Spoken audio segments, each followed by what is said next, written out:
আসসালামু আলাইকুম সম্মানিত ভিউয়ার্স, আশা করি সকল ভালো আছেন। আজকে আইসি ফ্রুট কিনার লাগি, ফল ফ্রুট কিনার লাগি। আর ফ্রুটের দোকান দেখতে পারা, আর এই দোকানের নামটা হচ্ছে গিয়ে ফ্রেশ ফ্রুট মার্ট। আমি ভিতরে ঢুকলাম, ভিতরে ঢোকার পরে আমার সামনে অরেঞ্জ এবং কি আপনার আপেল এবং কি নানান ধরনের ফল ফ্রুট আমার চোখের সামনে। আমি কিছু ফ্রুট এখন কিনবো।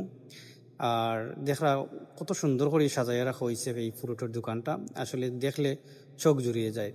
আর সব তাই কেন মাঝে ফ্রেশ দেখা আপেল, একদম ফ্রেশ আপেল এবং লাগের এখন গাছ থেকে ফাড়িয়া লিয়া হয়েছে। আর আমি আপেল কিনলাম, এরপরে কিনলাম আমি আমরা সিলেটের কমলা যেটারে কয়, দেখলানি কত সুন্দর কমলা, আমি কমলাও কিনবো। আর আমি দেখে দেখে কমলা লইলাম। এরপরে আমি লিমু সুন্দর দিকে একটা তরমুজ, দেখা কত সুন্দরভাবে তরমুজ। আর এই তরমুজগুলা 12 মাস পাওয়া যায় দুবাই। এরপরে আমি কিনবো বাংলাদেশের ডালিম, আপনারা দেখতে পারা কত সুন্দর ডালিম। আর এই ডালিমগুলো আমি কিনলাম। এরপরে কিনলাম আমি সুইট মিলন। এই সুইট মিলনটা আসলে তরমুজের মতোই, কিন্তু এটা আলাদা সুন্দর। এরপরে আমি কিনলাম আপনার ডালিম, দেখা কত সুন্দরভাবে ডালিম। এরপরে আমরা বাংলাদেশের যে আম ও আমগুলা কিনবো। তো সকল ভালো থাকবো, আল্লাহ হাফিজ।